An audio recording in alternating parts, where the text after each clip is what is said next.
ተራቁተሽ ታርዘሽ ባይሽ ከሰው ተራ የምትቀምሽው የለሽ የተገፋ እንጀራ ምጽዋት የተረፈ ሲሳይ የጎደፈ ከሰው እጅ ያለፈ ትጠጪው ምን የለሽ ትታጠቢው ውሃ ሆነሽ የአባይ እናት ሆነሽ የሰው ድሃ። ጥያቄ ቁጥር 31 ከተዘረዘሩ ተረፍተ ነገሮች መካከል ውስብስብ የሆነው የትኛው ነው? ሀ ያ ጎበዝ የዘነበ ልጅ ነጋዴ ነው። ለ አልማዝ ምስጉን መምህርት ነች። ሐመርሃ ዓለሚቱ በማጥናቷ ውጤት አመጣች። መ እነዚያ ያጎቱ ልጆች በጣም ጎበዞች ናቸው።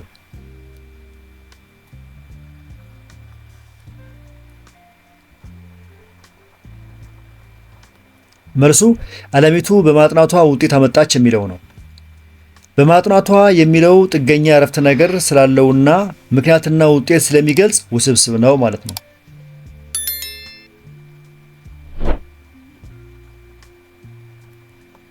32ኛ ከሚከተሉት ውስጥ በስርዓተ ነጥብ አጠቃቀሙ ትክክል የሆነው የትኛው አማራጭ ነው?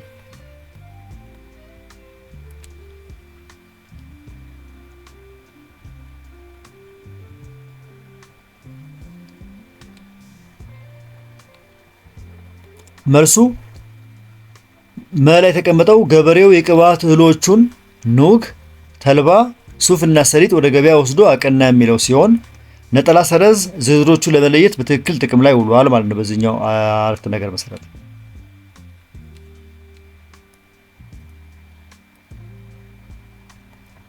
33ኛ የምክንያትና የውጤት ግንኙነቱ ያልተዛባው ከሚከተሉት መካከል በየትኛው አማራጭ ነው? ሀ ሰላም ቆንጆ ልጅ ነች፣ ስለዚህ ጎበዝ ኳስ ተጫዋች ትሆናለች። ለ ማርታ የኳስ ልምምድ ታደርጋለች፣ ስለዚህ ውጪ ሀገር ትሄዳለች። ሐመርሃ አልማዝ ጉንፋን ይዟታል፣ ስለዚህ ታማለች። መ አየለ ተግቶ ያጠናል፣ ስለዚህ ወደ መዝናኛ ስፍራ ይሄዳል።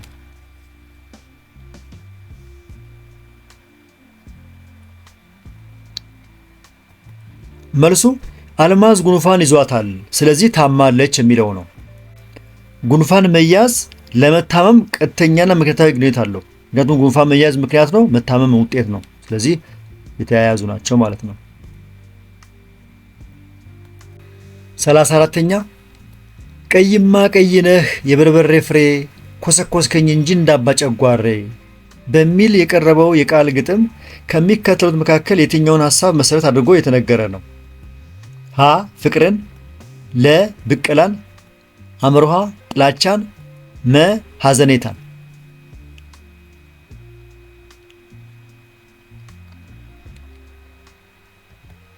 መልሱ ጥላቻን ነው። ይህ ግጥም በፍቅረኛሞች መካከል የሚደረግን አለመመቻቸት ወይም የጥላቻን ስሜት ይገልጻል። ምክንያቱም አባጨጓሬ በአብዛኛው ከጥላቻ ጋር የተያያዘ ሐሳብ ስለሚሆን።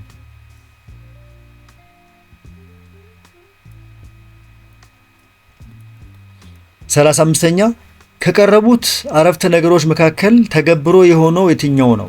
ሀ አስቴር ዛሬ ሀብል ሸጠች፣ ለ አየለ ዛሬ በግ ገዛ፣ ሐመርሃ ዓለሙ ዛሬ እህል ሸመተ፣ መ አልማዝ ዛሬ ብር ተሰረቀች።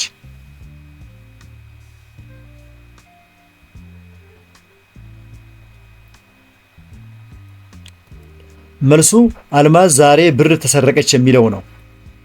ተገብሮ አረፍተ ነገር ባለቤቱ ድርጊት ፈጻሚ ሳይሆን ድርጊት ተቀባይ የሚሆንበት ነው። አልማዝ ተሰረቀች የሚለው ጋር ተያይዞ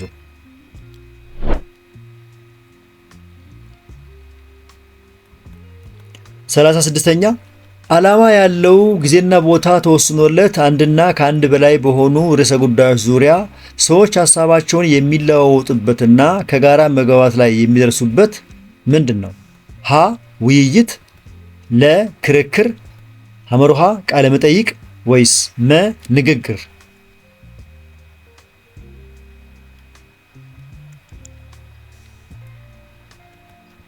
ውይይት ካላችሁ ትክክል ነው። ምክንያቱም ሰዎች በጋራ ለመግባባት ሐሳብ የሚለዋወጡበት ሂደት ውይይት ይባላል።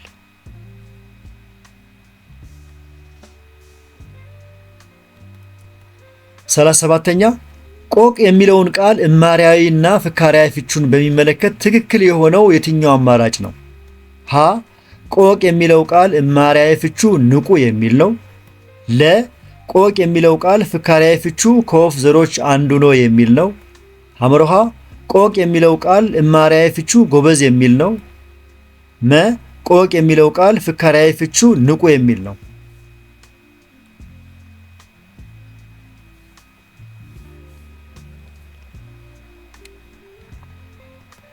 መልሱ ቆቅ የሚለው ቃል ፍካሪያዊ ፍቹ ንቁ የሚል ነው የሚለው ነው። ቆቅ በቀጥታ ፍቺው ወፍ ሲሆን በምሳሌያዊ ወይም ፍካሪያዊ ፍቺው ግን ንቁ ሰውን ያመለክታል።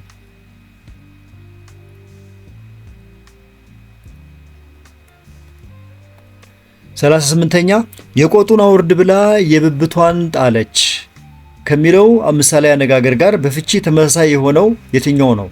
ሀ የአባይን ልጅ ውሃ ጠማው፣ ለ የላጭን ልጅ ቅማል በላው፣ ሐመሮሃ ባለቤት ካልጮኸ ጎረቤት አይረዳም፣ መ አተርፍ ባይ አጉዳይ።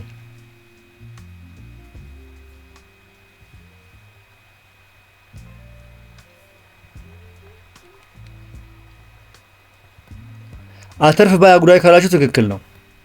ሁለቱም አባባሎች ያለውን ጥሎ ሌላ ፍለጋ የሚሄድ ሰው መጨረሻ ላይ ኪሳራ እንደሚገጥመው ይገልጻሉ። 39ኛ ሩይ የሚባለው ስርዓተ ነጥብ ከቀረቡት አማራጮች መካከል የትኛውን ይወክላል? ሀ ትምህርተ ስላቅ፣ ለ እኩል ይሆናል፣ ሐመርሃ ቃል አጋኖ፣ መ ንዑስ ሰረዝ።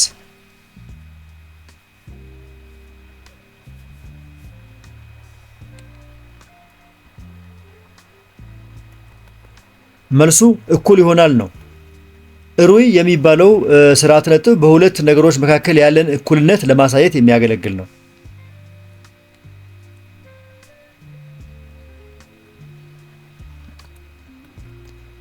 ጥያቄ ቁጥር 40 እናቴ የሰማይ ስባሪ የሚያክል ዳቦ ሰጠች በሚለው አረፍተ ነገር የተገለጠው የዘይቤ አይነት ከቀረቡት አማራጮች መካከል በየትኛው ነው? ሀ ሰውኛ ዘይቤ፣ ለ ተለዋጭ ዘይቤ፣ ሐመርሃ ተነጻጻሪ ዘይቤ፣ መ ግነት ዘይቤ።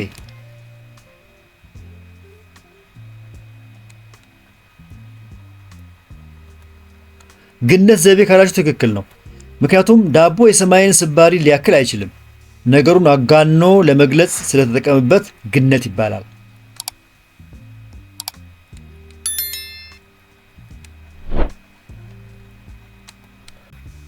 ጥያቄ ቁጥር 41 አስቴር ጎበዝ ተማሪ ነች ዳሽ በፈተናው ከፍተኛ ውጤት አላመጣችም። በባዶ ቦታው መግባት ያለበት አያያዥ የቱ ነው?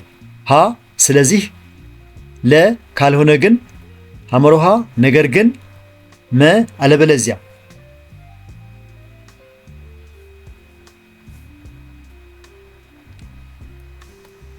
ነገር ግን አላችሁ ትክክል። ምክንያቱም ነገር ግን ተቃራኒ ሀሳቦችን ለማያያዝ የሚያገለግል መስተጻምር ነው። ስለዚህ አረፍተ ነገሩ ተሟልቶ ሲነበብ አስቴር ጎበዝ ተማሪ ነች፣ ነገር ግን በፈተናው ከፍተኛ ውጤት አላመጣችም ይሆናል ማለት ነው። ጥያቄ ቁጥር 42 ከቀረቡት አማራጮች መካከል ትዕዛዛዊ አረፍተ ነገር የሆነው የቱ ነው? ሀ ለምን ትምህርታችሁን አታጠኑም? ለ ትምህርታችሁን ተግታችሁ አጥኑ፣ ሐመርሃ ትምህርታችሁን ብታጠኑ መልካም ነው፣ መ ትምህርታችሁን እንዴት ነው የምታጠኑት?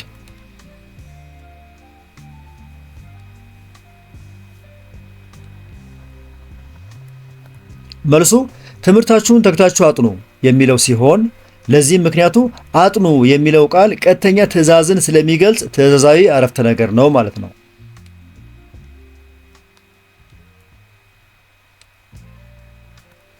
43ኛ ኃላፊያችን የግንባር ስጋ ነው በሚለው አረፍተ ነገር ውስጥ የተሰመረበት ፈሊጣዊ አነጋገር ተመሳሳይ ፍቺው የቱ ነው? የተሰመረበት ቃል የግንባር ስጋ የሚለው ነው።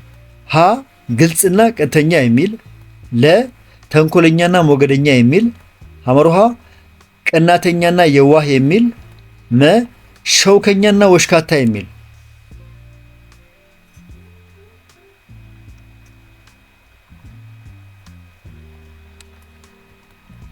መልሱ ግልጽና ቀጥተኛ የሚል ነው። የግንባር ስጋ ማለት ምንም የማይሸሸግ ግልጽና ቀጥተኛ የሆነ ሰው ማለት ነው።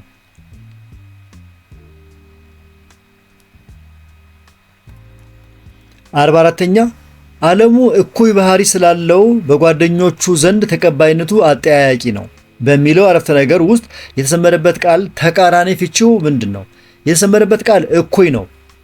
ሀ መጥፎ፣ ለ ተንኮለኛ፣ ሐመሮሃ ጥሩ፣ መ ሰናይ።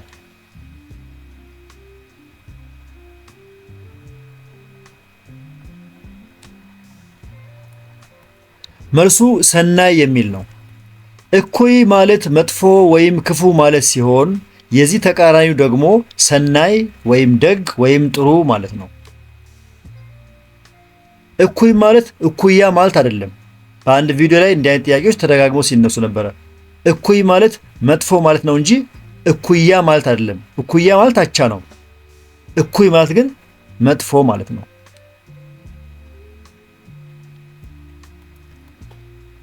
ቀጥሎ ላሉት ጥያቄዎች በቀረበው ቃለ ምልልስ መሰረት ምላሻችሁን ስጡ።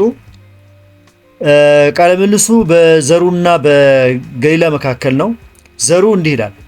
ከጽዳት ጋር ለሚፈጠረው ችግር ሁሉ ተጠያቂው እጅ ነው። ምክንያቱም እጅ የተለያዩ ነገሮችን በመንካት ራሱን ያቆሽሻል። አፍንጫንም፣ ጆሮንም፣ ዓይንንም፣ አፍንም የመንካት ችግር አለበት። በመሆኑም ልዩ ልዩ የህብረተሰብ ክፍሎች እጅ ከሰዎች የአካል ክፍልነት መገንጠል አለበት በማለት በዛሬው ዕለት ሰልፍ እንደሚወጡ ታውቋል። እኔም የሰልፉን ተገቢነት አምኜበታለሁ። አንቺስ ሲላት፣ ገሊላ ደግሞ ለሚፈጠረው ችግር ሁሉ ተጠያቂዎቹ ሰልፈኞቹ ራሳቸው ናቸው ትላለች። እጅ የሚቆሽሸው ስራ ሲሰራ ነው። ያርሳል፣ ያርማል፣ ያጭዳል፣ ቤት ያጸዳል። እነዚህ ስራዎች ደግሞ በባህሪያቸው የሚያቆሽሹ ናቸው። እጅ ዓይንን፣ አፍንጫን፣ ጆሮን፣ አፍን፣ ፀጉርን የሚነካካው ሊያጸዳቸው ፈልጎ ነው። አንዳንድ ጊዜ ደግሞ እከክልን ስለሚሉት ነው። ስለዚህ ጥፋተኛው እጅ ሳይሆን ጥፋተኞቹ ራሳቸው ሰልፈኞቹና አንተ ናችሁ። እኔ ግን ፍጹም በሰልፉ አላምንበትም። አንተም ከራስ ጋር ብትማከር መልካም ነው፣ ደጋግመህ አስብበት ትለዋለች። በዚህ መሰረት ጥያቄ ቁጥር 45 በዚህ ምልልስ መሰረት ዘሩ ምን የሚል አቋም ያለው ይመስላል? ሀ ሊካሄድ የታሰበው ሰልፍ አግባብነት የለውም የሚል ነው። ለሚፈጠረው ቀውስ ሁሉ እጅን ተጠያቂ ያደርገዋል። ሐመሮሃ ለሚከናወኑት ስራዎች ሁሉ የእጅን አስፈላጊነት በጽኑ ያምናል። መ ሰልፈኞቹን በጽኑ ይኮንናል።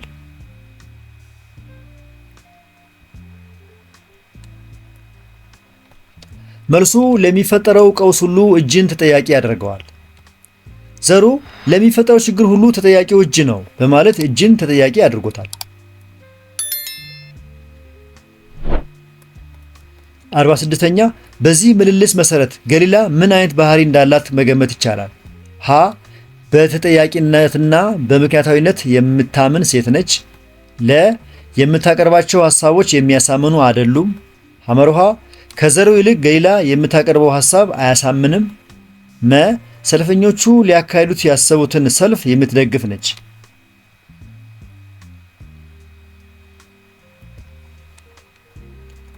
መልሱ በተጠያቂነትና በምክንያታዊነት የምታምን ሴት ነች የሚለው ነው። ገሊላ እጅ ለምን እንደሚቆሽሽና ለምን እንደሚነካካ በምክንያት አስረድታለች። ቀጥሎ ግጥሙን በጥሞና በማንበብ ለጥያቄዎቹ ከተሰጡት ምድር አማራጮች መካከል ትክክል የሆነውን መልስ ምረጡ። ግጥሙ እንዲህ ይላል። ይህ ግጥም የተወሰደው ከባየ ኢማም ትዝብትና ተስፋ ትዝብቶ ከሚለው መጽሐፍ የተወሰደ ነው። ገጽ 128 ላይ። በዚህ ግጥም መሰረት ቀጥሎ ያሉ ጥያቄዎችን መልሷቸው። ጥያቄ ቁጥር 47 የግጥሙ ስሜት ምን ሊሆን ይችላል? ሀ ንዴት፣ ለ ስጋት፣ ሐመሮሃ ጸጸት፣ መ ጀግንነት።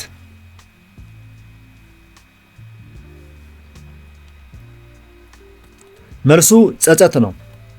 ግጥሙ አንዲት እናት ወይም ሀገር ተገፍታና ተራቁቷ በማየቱ የተሰማውን ጥልቅ ሐዘንና ጸጸት ይገልጻል። 48ኛ ግጥሙ የሚያዋራው ማንን ነው? ሀ ወላጅ እናትን፣ ለ ድሃ ሴትን፣ ሐመሮሃ ኢትዮጵያን፣ መ አፍሪካን።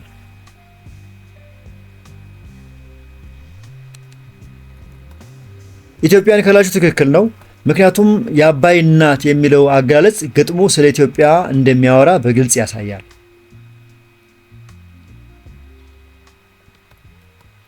49ኛ በግጥሙ መሰረት ታርዘሽ የሚለው ቃል ተቃራኒ ፍቺው ምንድን ነው? ሀ ለብሰሽ፣ ለ ጠግበሽ፣ ሐመርሃ ወፍረሽ፣ መ ተራቁተሽ።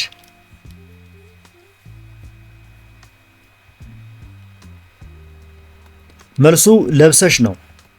ታርዘሽ ማለት ልብስ አጥተሽ ወይም ተራቁተሽ ማለት ሲሆን የዚህ ተቃራኒው ደግሞ ለብሰሽ የሚለው ነው።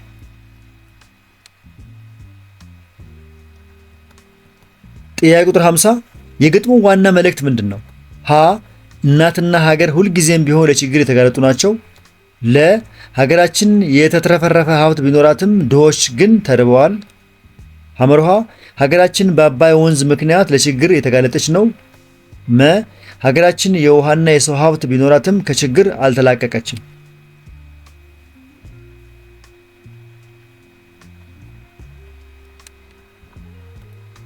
ሀገራችን የውሃና የሰው ሀብት ቢኖራትም ከችግር አልተላቀቀች የሚለው ትክክለኛው መልስ ነው። ምክንያቱም የአባይ እናት ሆና ሳለ ውሃ ማጣቷና መራቆቷ ሀገሪቱ ሀብት እያላት ለችግር መጋለጧን ምንባቡ ያሳያል ማለት ነው።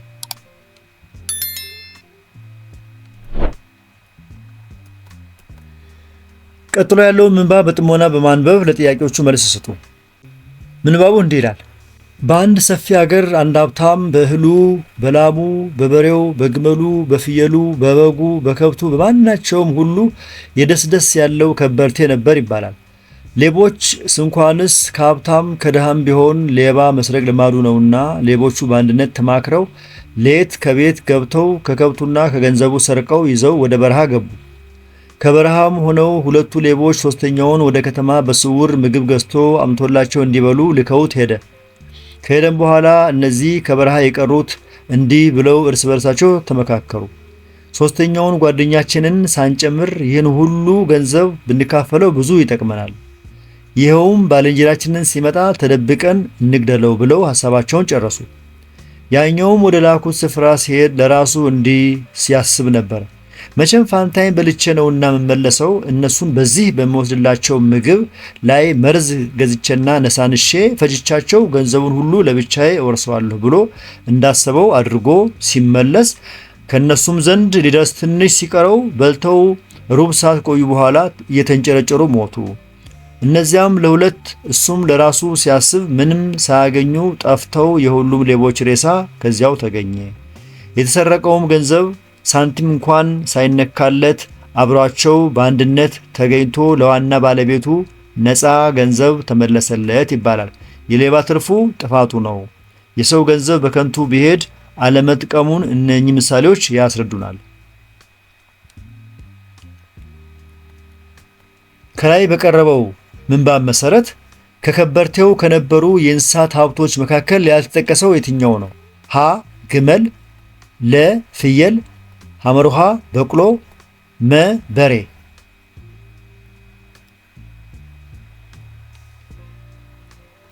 መልሱ በቅሎ ነው። ምንባቡ ላም፣ በሬ፣ ግመል፣ ፍየልና በግ ቢልም በቅሎን አልጠቀሰም። 52ኛ በምንባቡ መሰረት ሌቦቹ የሰረቁትን ከብትና ገንዘብ ወዴት ነው የወሰዱት? ሀ ጫካ፣ ለ በረሃ፣ ሐመርሃ ገበያ፣ መ ወንዝ።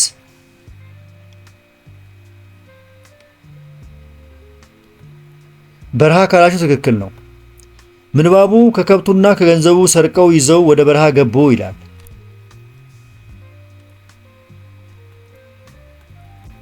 ጥያቄ ቁጥር 53 በምንባቡ መሰረት የቀሩት ሌቦች እርስ በርሳቸው ምን ብለው ተመካከሩ?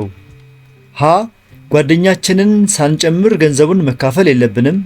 ለ ጓደኛችንን ሳናካትት ገንዘቡን እንካፈል። ሐመርሃ ያለ ጓደኛችን ገንዘቡን መካፈል የለብንም። መ ያለ ጓደኛችን ገንዘቡን መካፈል ይጠቅመናል።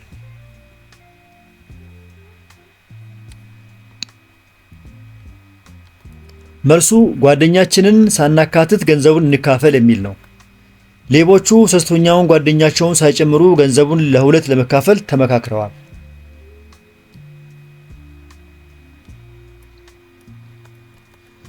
ጥያቄ ቁጥር 54 በምንባቡ መሰረት ወደ ከተማ የተላከው ሌባ ምን ብሎ ነው ያሰበው? ሀ በምወስድላቸው ምግብ ጓደኞቼን አጠግባቸዋለሁ። ለ የምወስድላቸውን ምግብ ለጓደኞቼ ፍትሃዊ ክፍፍል አድርጋለሁ። ሐመሩሃ የምወስደውን ምግብ ከጓደኞቼ ጋር በፍቅር እበላዋለሁ። መ በምወስድላቸው ምግብ ጓደኞችን በመርዝ እገላቸዋለሁ።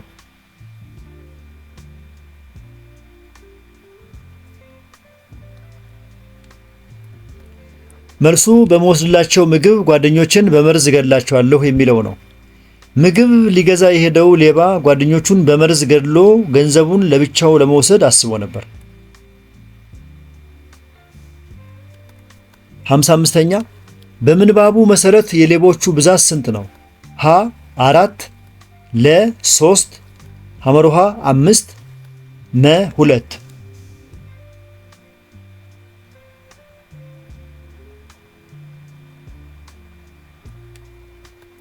መልሱ 3 ነው። ምንባቡ ሁለቱ ሌቦች ሶስተኛውን ወደ ከተማ ልከውት በማለት 3 ሌቦች መሆናቸውን ይገልጻል። ጥያቄ ቁጥር 56 በምንባቡ መሰረት በመጨረሻ የሁሉም ሌቦች ዕጣ ፋንታ ምን ሆነ? ሀ ከከበርቴው በዘረፉት ንብረት የተሳካ ኑሮ ሆነላቸው። ለ ባለሀብቱ እጅ ከፍንጅ ሌቦቹን ስለያዛቸው አሳሰራቸው። ሐመሩሃ ሁሉም ሌቦች በመካካዳቸው ምክንያት ሞተው ተገኙ። መ ወደ ከተማ የሄደው ሌባ ብቻ ሲሞት ሌሎቹ ተርፈዋል።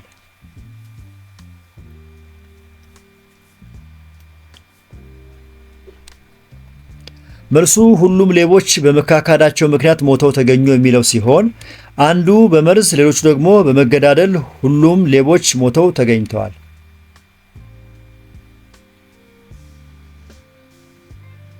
በምንባቡ ላይ የተወሰኑ የተዘለሉ ክፍሎች እንዳሉ ከዚህ ጥያቄ መረዳት ይቻላል።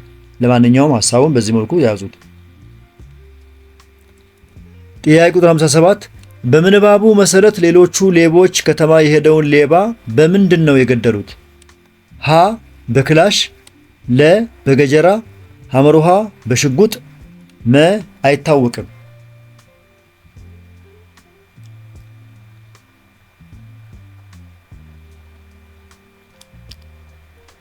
መልሱ አይታወቅም የሚለው ሲሆን ምንባቡ ሲመጣ ተደብቀን እንግደለው ቢልም በምን መሳሪያ እንደገደሉት አይገልጽም።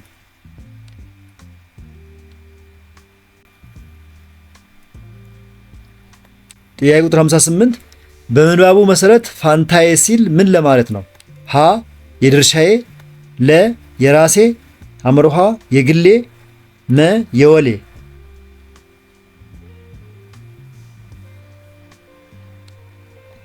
መልሱ የድርሻዬ ነው። ፋንታ ማለት የአንድ ሰው ድርሻ ወይም ተራ ማለት ነው።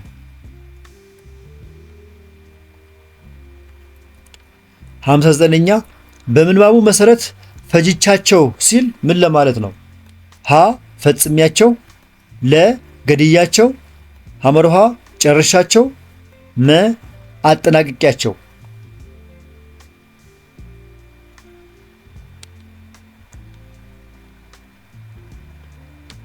መልሱ ገድያቸው የሚለው ሲሆን እዚህ ጋር መፈጀት ማለት መግደል ወይም ማጥፋት ማለት ነው።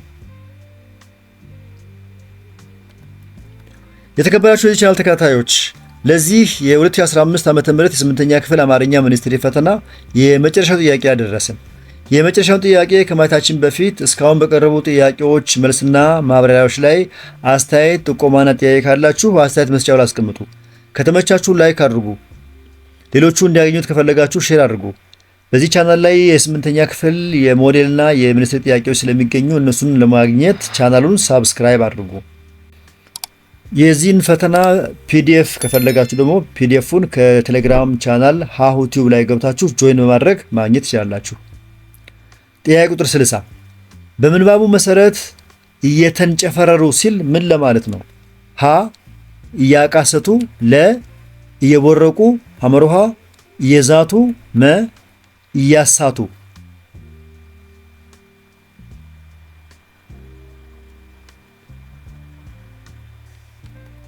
መልሱ እያቃሰቱ የሚለው ነው። መንጨፍረር በመርዝ ሲሰቃዩ የሚታይ የሰውነት መዛባትና ስቃይን ወይም ማቃሰትን ያመለክታል።